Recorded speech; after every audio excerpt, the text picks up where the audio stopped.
Think you know everything about KITT, the talking Trans Am that ruled 1980s television?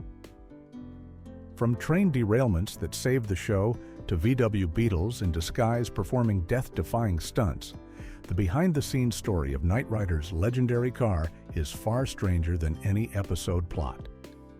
The voice actor never met David Hasselhoff. Pontiac initially rejected the whole idea, and fans were so obsessed they flooded dealerships demanding impossible features. Here are 15 weird facts you didn't know about the Knight Rider KITT Pontiac Trans Am. Fact 1. Pontiac initially rejected the show. When Glenn Larson first pitched Knight Rider to television executives in the early 1980s, he had a clear vision for the star of his show, a sleek black Pontiac Trans Am that could talk, think, and save the day. There was just one problem. Pontiac wanted absolutely nothing to do with it. Jim Graham, Pontiac's sales promotion manager at the time, read the script and immediately compared it to a bizarre 1960s sitcom about a man whose deceased mother is reincarnated as a talking automobile. That show lasted exactly one season and became known as one of the worst series in television history. Graham thought Knight Rider sounded equally silly and corny, and he flatly refused to allow the Trans Am to be featured in the series. This created a serious dilemma for Universal Studios and the production team, who had already designed the entire concept around Pontiac's iconic sports car. Without Pontiac's cooperation, they wouldn't get access to the vehicles they needed for filming, and they certainly wouldn't receive any promotional support or funding from the automaker. The irony is almost painful to consider now. Pontiac rejected what would become one of the most effective product placements in television history. Knight Rider ran for 4 seasons and turned the Trans Am into a cultural phenomenon, with sales surging throughout the show's run. Eventually, Pontiac reversed course and embraced the series, but only after realizing the massive marketing opportunity they had nearly thrown away.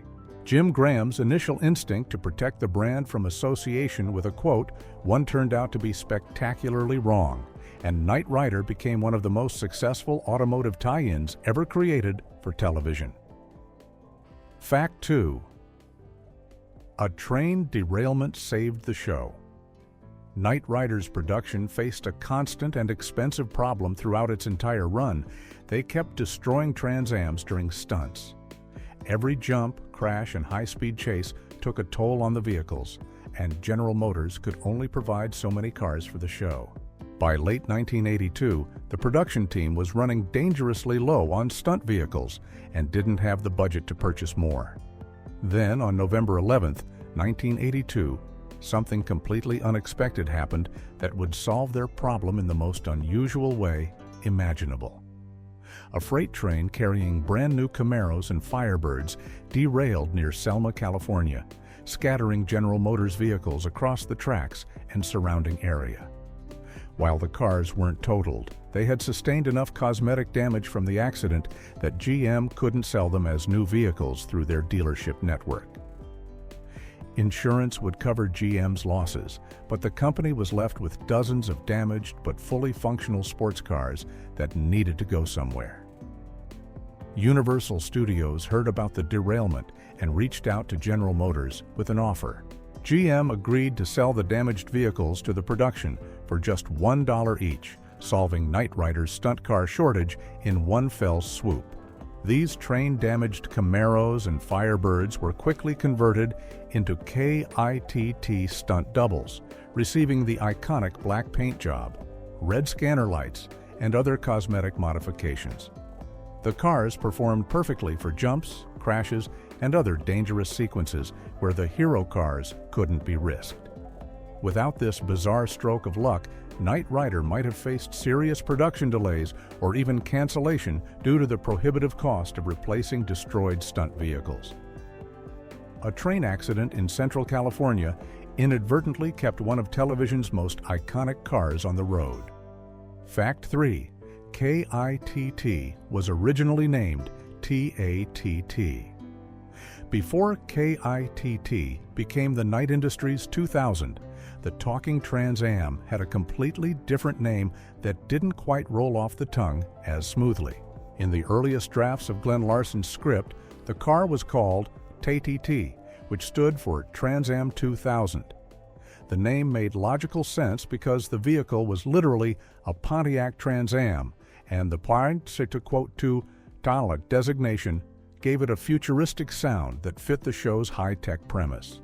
However, as the production team developed the series and refined the concept, they realized that TATT had some serious problems as a name for their protagonist vehicle.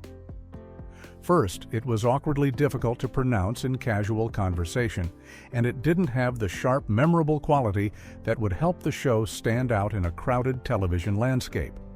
Second, and perhaps more importantly, naming the car after its base model would tie the entire series too closely to Pontiac's branding, which could create legal and creative complications down the road. The writers needed something that sounded equally high-tech, but had more flexibility and a better ring to it. That's when they came up with KITT, Knight Industries 2000. The new name accomplished several things at once. It referenced the show's title character, Michael Knight. It still had the futuristic 2000 designation, and it created a memorable four-letter acronym that was easy to say and remember. The change from TAT to KITT might seem minor, but it made an enormous difference in how audiences connected with the character. KITT sounded friendly, approachable, and sophisticated all at once, while TAT would have felt clunky and overly corporate.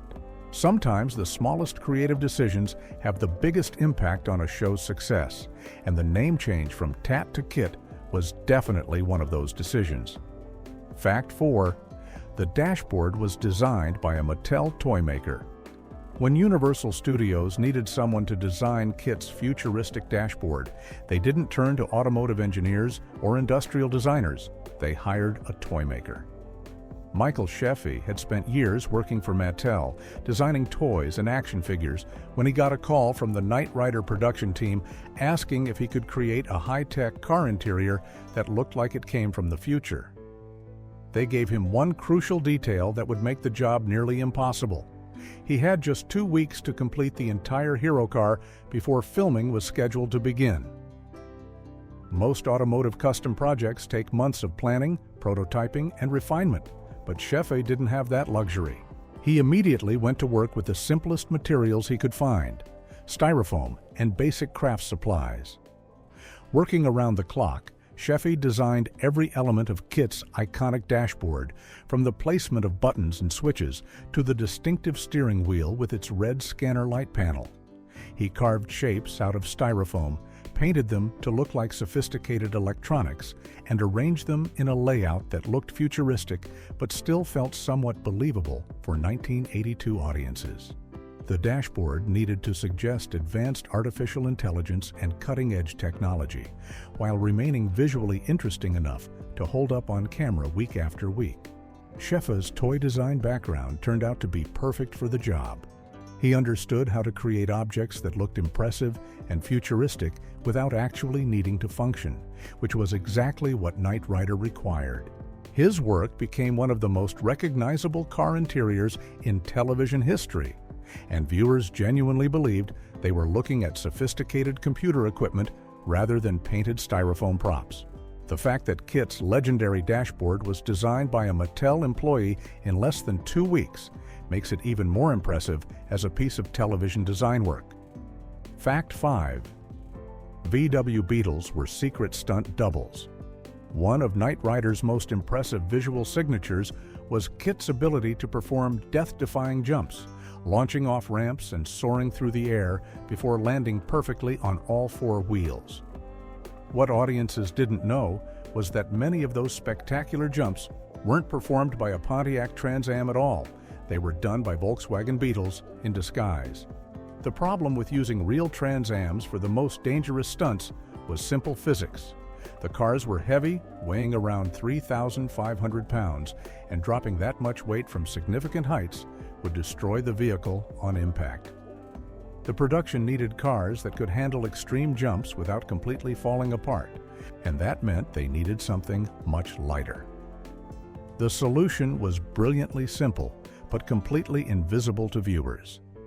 The stunt team built custom jump cars using Volkswagen Beetle chassis as the foundation, which weighed only about 1,500 pounds, less than half the weight of an actual Trans Am.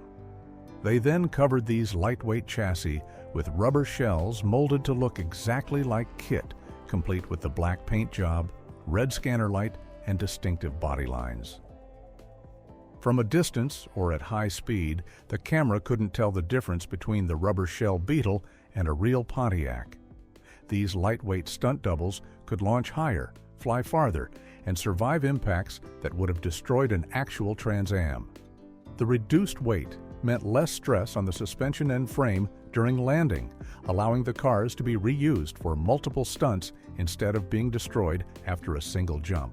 For close-up shots and scenes that didn't involve extreme stunts, the production used real Trans Ams, but whenever KITT needed to perform truly dangerous jumps, a VW Beetle would secretly step in to do the heavy lifting. Fact 6. Hasselhoff and KITT's voice never met. During filming, David Hasselhoff spent 4 seasons talking to KITT, having conversations with his crime-fighting partner in nearly every scene of Knight Rider. What makes this even more remarkable is that Hasselhoff was essentially talking to himself throughout the entire first season of filming.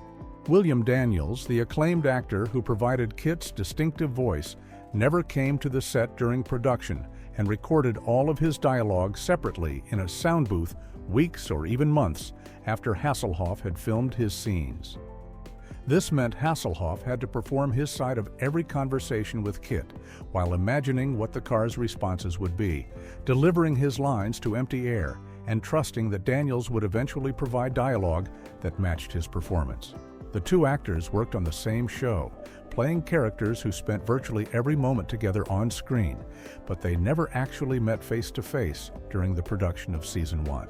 It wasn't until the show's Christmas party, held about 6 months after filming had begun, that Hasselhoff finally encountered the man behind KITT's voice. According to Hasselhoff, he was at the party when a man walked up to him and casually said, quote 4, Hasselhoff was stunned. He had been working with this voice for months, but had never seen the person creating it. The separate recording process was actually quite common for voice work in television, where schedules and budgets often made it impractical to have voice actors on set. But the fact that these two performers created such believable chemistry without ever being in the same room together until 6 months into production is a testament to both their skills as actors and the quality of the show's writing and editing. Fact 7. The scanner was stolen from Battlestar Galactica. KITT's most recognizable feature, the red scanner light that swept back and forth across the front of the car, wasn't actually an original creation for Knight Rider. Glenn Larson, the show's creator, essentially recycled the design directly from his previous science fiction series, Battlestar Galactica. In that show, the primary antagonists were robotic warriors called Cylons, who had a distinctive red visor that scanned back and forth with the exact same swooshing pattern that would later become KITT's signature look. Larson didn't just borrow the visual concept, he literally reused the same audio effect for KITT's scanner that had been created for the Cylons in Battlestar Galactica. When you hear KITT's scanner sound in Knight Rider, you're hearing the exact same swooshing electronic noise that accompanied the Cylon warriors as they hunted down humans in space. This wasn't plagiarism, since Larson owned both properties and was simply repurposing assets from one show to another. But it's a fascinating example of how television production works behind the scenes. The Cylon design had been expensive to develop, involving custom electronics and sound design, so when Larson needed a way to make KITT look futuristic and technological, he simply adapted what he already had. The scanner worked perfectly for Knight Rider's purposes.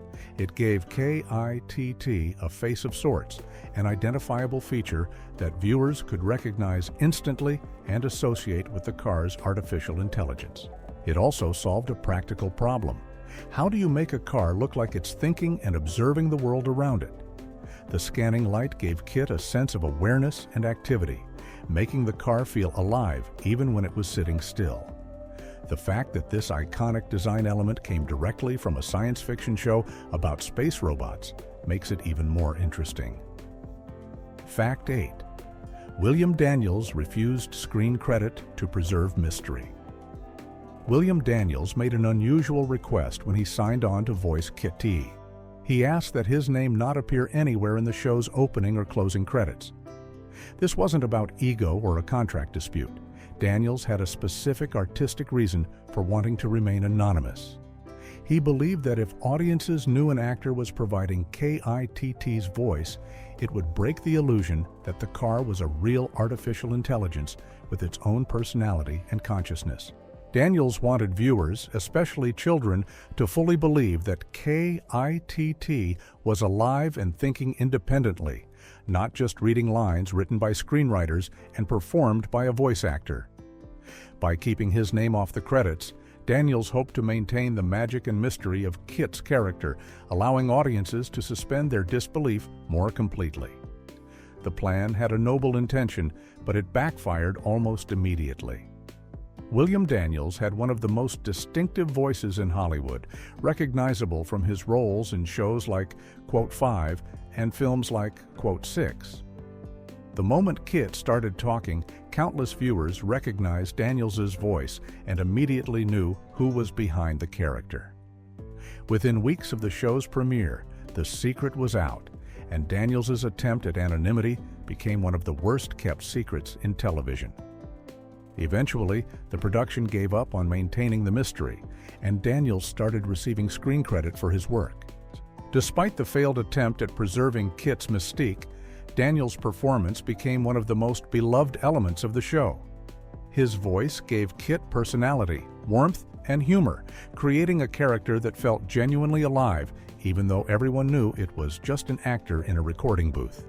The decision to hide his credit may not have worked, but the intention behind it showed how seriously Daniels took his responsibility to make KITT feel real. Fact 9. None of the dashboard buttons. Actually worked KITT's dashboard looked like the command center of a spaceship, packed with glowing buttons, switches, monitors, and displays that suggested incredible technological sophistication. The car appeared to have controls for everything from turbo boost and surveillance systems to molecular bonding and auto cruise functions. Viewers watching at home genuinely believed they were looking at functional computer equipment. But the truth was far simpler and much less impressive.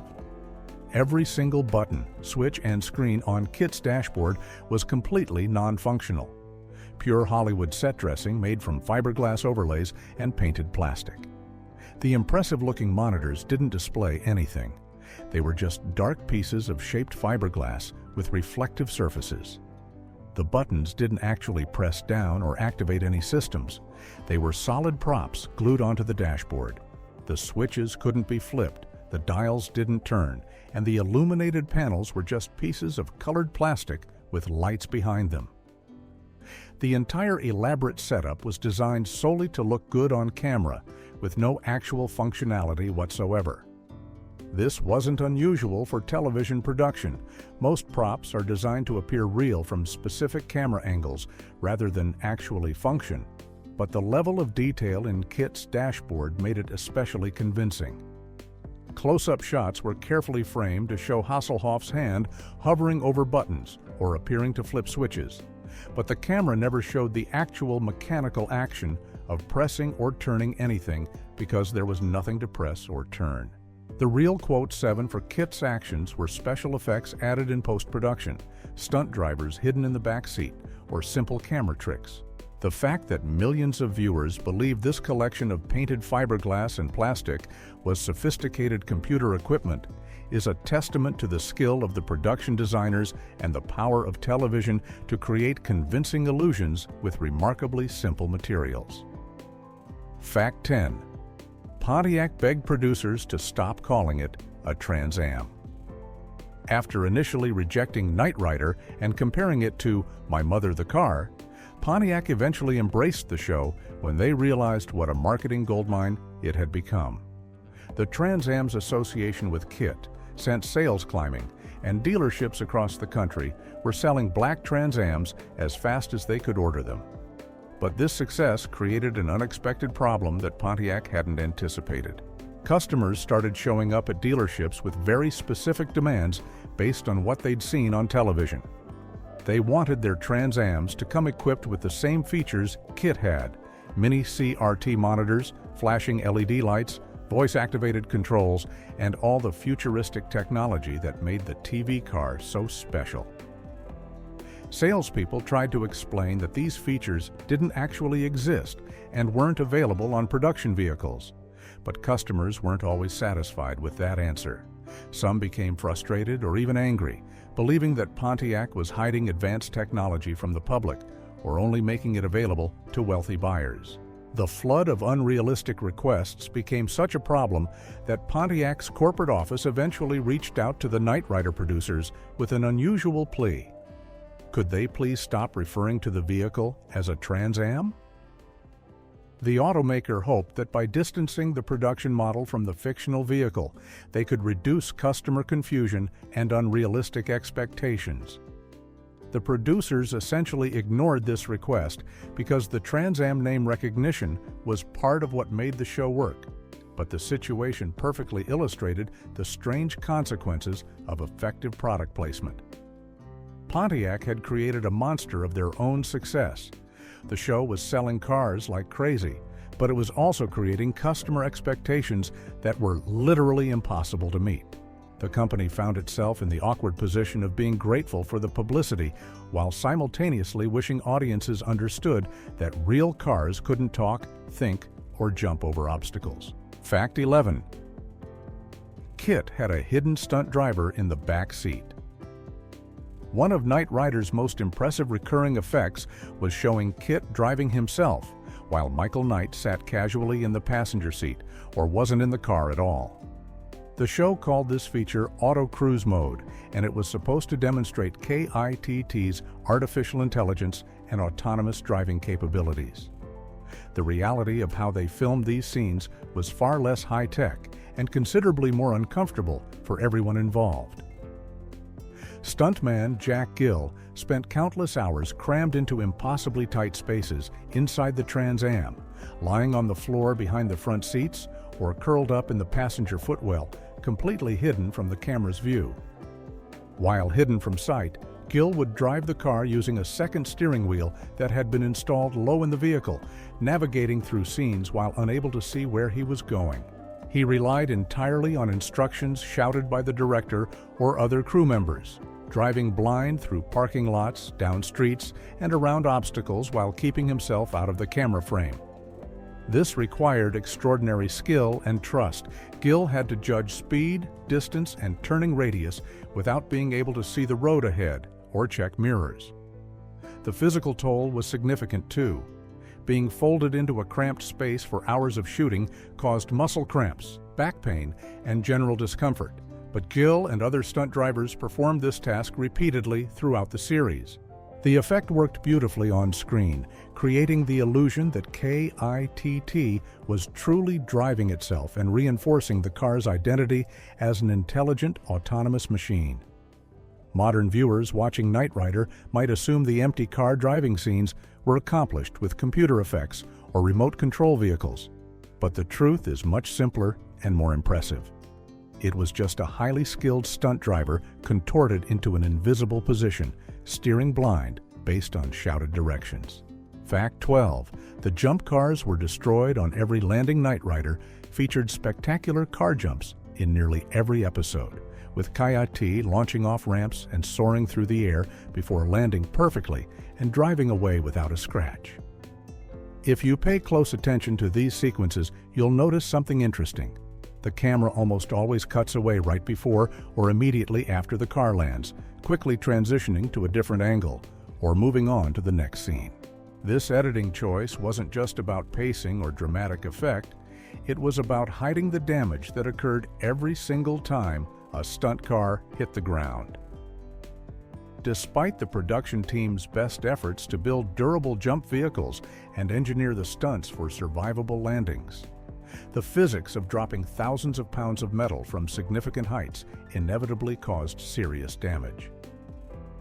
The front end of the stunt car typically suffered the worst of it, with the bumper crumpling, headlights shattering, and the hood buckling from the impact.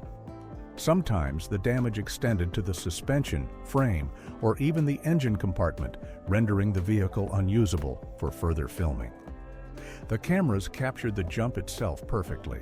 The car sailing through the air looked dramatic and impressive, but showing the landing would have exposed the destructive reality of the stunt. By cutting away at the moment of impact and then showing the hero car driving away unscathed in the next shot, the editors created the illusion that KITT was indestructible and could handle these jumps without consequence. This editing technique saved the show from expensive reshoots and maintained KITT's reputation as an indestructible supercar. The destroyed stunt vehicles were either repaired if the damage was minor enough, or stripped for parts and scrapped if they were too badly damaged. Over the course of 4 seasons, dozens of Trans Ams met their end this way, sacrificed to create those memorable jumping sequences that defined Knight Rider's action-packed style. Fact 13. Only 5 cars survived out of 23 throughout Knight Rider's 4-season run.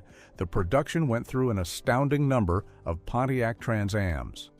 A total of 23 separate KITT vehicles were built for filming, each one customized with the show's distinctive modifications: the black paint, red scanner light, modified dashboard, and exterior details that made them recognizable as the famous talking car. These vehicles had different purposes. Some were hero cars meant for close-up shots and dialogue scenes, others were stunt vehicles built to handle jumps and crashes, and still others were used for specific purposes, like interior filming or promotional appearances. By the time the show wrapped production in 1986, only 5 of those 23 cars remained intact and functional. The other 18 had been destroyed, damaged beyond repair, or deliberately scrapped as part of Universal Studios' agreement with General Motors. The destruction rate was staggering. Nearly 80% of the KITT cars built for the show didn't survive the production process. Some were totaled during stunts, their frames bent or broken from high-speed crashes and jumps. Others sustained so much cumulative damage from repeated use that they were no longer safe or practical to drive. According to the agreement between Universal and GM, vehicles that were too damaged to be rebuilt were supposed to be crushed rather than sold or kept, preventing modified Trans Ams from flooding the market and potentially creating trademark or liability issues. The 5 surviving cars became incredibly valuable pieces of television history. These vehicles occasionally appear at car shows, conventions, and special events, where they draw massive crowds of nostalgic fans who grew up watching Knight Rider. Owning an authentic KITT car from the original series is now the dream of wealthy collectors, with the surviving vehicles commanding prices that would have seemed absurd in the 1980s. Fact 14. Michael Sheff also designed the DeLorean for Back to the Future. Michael Sheffy's work on Knight Rider turned out to be just the beginning of his impact on iconic movie and television vehicles. After spending 2 weeks creating KITT's futuristic dashboard and distinctive interior design using nothing but styrofoam and craft supplies, Sheffy became the go-to person in Hollywood for making ordinary cars look extraordinary. His next major project would become even more famous than KITT. He was hired to design the time machine for a little movie called Back to the Future. When director Robert Zemeckis and his team decided to use a DeLorean DMC-12 as Doc Brown's time machine, they needed someone who could transform the stainless steel sports car into a believable time-traveling vehicle without making it look too cluttered or unrealistic. They turned to Sheff, whose work on Knight Rider had proven he understood how to balance futuristic design with practical filmmaking requirements. Sheffy designed the DeLorean's exterior modifications, including the iconic flux capacitor, plutonium chamber, and all the cables, tubes, and technological details that covered the car's exterior. His background as a Mattel toy designer once again proved invaluable. He knew how to create objects that looked sophisticated and functional while actually being relatively simple props that could be built quickly and photographed effectively. The DeLorean time machine became arguably even more iconic than KITT, recognized instantly around the world as a symbol of the, quote, 11 franchise. It's remarkable to think that the same person designed two of the most famous fictional vehicles in entertainment history, KITT and the DeLorean time machine. Both designs had to make audiences believe they were looking at advanced technology that didn't actually exist, and both had to hold up to close scrutiny on camera week after week or scene after scene. Fact 15, KITT's fictional price tag was $11.4 million, while real Pontiac Trans Ams sold for around $10,000 to $15,000 in the early 1980s. KITT was supposedly worth significantly more, about $11,400,000 more, to be exact. In Episode 5 of the original series, titled Just My Bill, the show explicitly stated that constructing KITT cost exactly $11,400,000. This astronomical price tag was meant to emphasize just how sophisticated and advanced the Knight Industries 2000 really was compared to ordinary vehicles. Within the show's universe, that $11.4 million figure covered everything that made KITT special: the artificial intelligence system, molecular bonding shell, turbo boost capabilities, surveillance equipment, voice synthesizer, and all the other futuristic technology that separated KITT from a standard Trans Am. The show treated this figure seriously, with characters occasionally referencing the enormous investment that Devon Miles and the Foundation for Law and Government had made in creating Michael Knight's crime-fighting partner. In 1982, when the show premiered, $11.4 million was an almost incomprehensible amount of money to spend on a single vehicle. To put it in perspective, that sum could have purchased roughly 800 regular Trans Ams or several military-grade vehicles. Even adjusting for inflation, the fictional cost remains staggering. $11.4 million in 1982 would be equivalent to over $35 million today. The price tag served a narrative purpose, raising the stakes whenever KITT was in danger and emphasizing the importance of the Foundation's mission. It also added to KITT's mystique, suggesting that the technology inside the car was genuinely cutting-edge and expensive, rather than just Hollywood special effects and painted styrofoam.